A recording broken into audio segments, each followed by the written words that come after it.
Senhor Presidente, senhores membros do Governo, senhoras e senhores deputados, aquilo que aconteceu na segunda-feira passada, a interrupção de fornecimento de eletricidade, foi de facto um assunto extremamente grave. Um assunto que, aliás, foi até comparado com o período de pandemia. E sobre essa matéria, creio que todos os partidos políticos deviam ter assumido esse interesse nacional e terem ajudado, terem sido sérios. Mas o que nós vimos não foi isso. A contrário daquela atitude do Partido Social Democrata quando da pandemia, em que colaborou, em que ajudou o Governo, temos os partidos políticos a criticar apenas e só por criticar. Apontam falhas de comunicação. E eu recordo que, perante aquele apagão, sem eletricidade, as comunicações eram extremamente complicadas. Mesmo que nós tivéssemos usado o canal de comunicação preferencial do Sr. ex-ministro das Infraestruturas para falar com os seus colaboradores, para os despedir, nós iríamos ter problemas porque o WhatsApp também não funcionou bem. Mas se o Partido Socialista aponta falhas de comunicação, é porque reconhece que, em termos operacionais, o Governo esteve bem.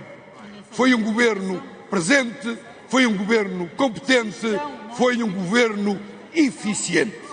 E já que estamos em período de comparações, recordemos-nos todos desse período em 2017, dos incêndios, em que nós tivemos um Governo completamente ausente.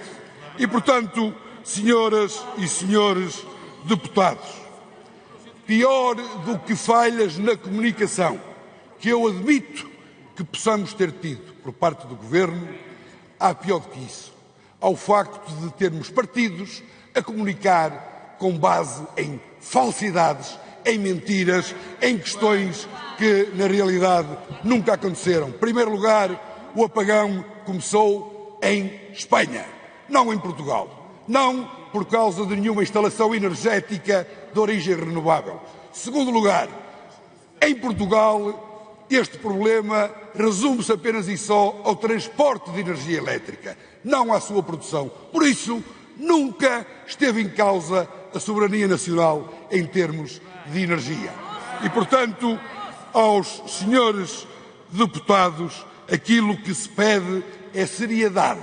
No momento crítico, as interligações, quanto mais existirem, melhor será para o nosso país, para a resiliência da nossa rede elétrica. Se tivéssemos mais interligações entre a Espanha e a França, a probabilidade de existir este apagão seria muito, muito menor.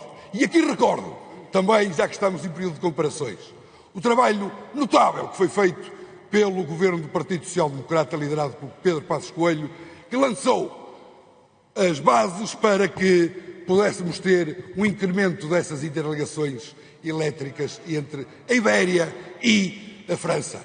A contrário, nos governos do Partido Socialista, tivemos esse assunto completamente colocado na gaveta e nada avançou. Por outro lado, falando das centrais a carvão.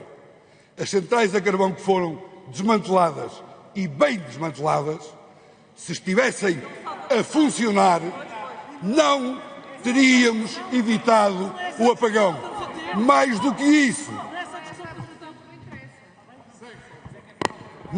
isso, se elas estivessem a funcionar, senhoras e senhores deputados, o arranque, o restabelecimento da normalidade não teria sido mais rápido, porque essas centrais não têm autonomia energética para arrancar sozinhas. Por isso, restam os factos. As questões factuais são de que Portugal esteve bem perante um assunto muito complicado, resolveu bem. A imprensa espanhola enalteceu o comportamento do governo português. Não tivemos uma única vítima. Temos agora que olhar para o futuro e tentar mitigar estes riscos que podem acontecer a qualquer altura. Muito obrigado. Obrigado, Sr. Deputado.